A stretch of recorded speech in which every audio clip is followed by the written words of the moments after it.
আজকে আমি বানাবো ঝাল ঝাল চিকেন কষা। Hello everyone, welcome to moms kitchen. প্রথমে আমি কড়াইয়ে 1 কাপ মতো সর্ষের তেল দিয়ে দেব। তেলটা গরম হলে আলুগুলি দিয়ে দেব আর 1 চামচ হলুদ গুঁড়ো দিয়ে ভালো মতো আলুগুলি ভেজে তুলে নেব। তারপর আবার কড়াইয়ে তেল দিয়ে তেজপাতা আর গোটা গরম মশলা দিয়ে 1 মিনিট মতো ভেজে নেব। তারপর দিয়ে দেব 1 বাটি কুচনো পেঁয়াজ। পেঁয়াজগুলি বেশ লাল লাল করে ভেজে নিয়ে তাতে দিয়ে দেব 1 চামচ করে আদা রসুনের পেস্ট, একটু বেশি পরিমাণে কাঁচা লঙ্কা আর পেঁয়াজের পেস্ট। সবশেষে দিয়ে দেব একটা টমেটো পেস্ট।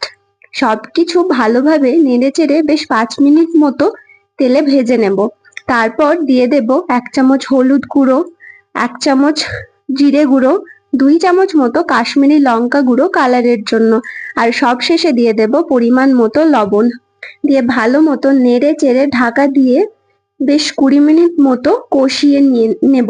তারপর তাতে চিকেনগুলি আর আলুগুলি দিয়ে নেড়ে চেড়ে ঢাকা দিয়ে লো ফ্লেমে বেশ আধা ঘন্টা মতো কষিয়ে নেব। তারপর ঢাকা খুলে দেখবেন চিকেন থেকে কি সুন্দর তেল বেরিয়েছে।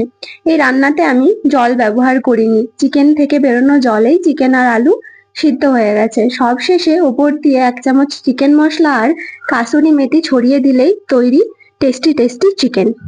Thank you for watching.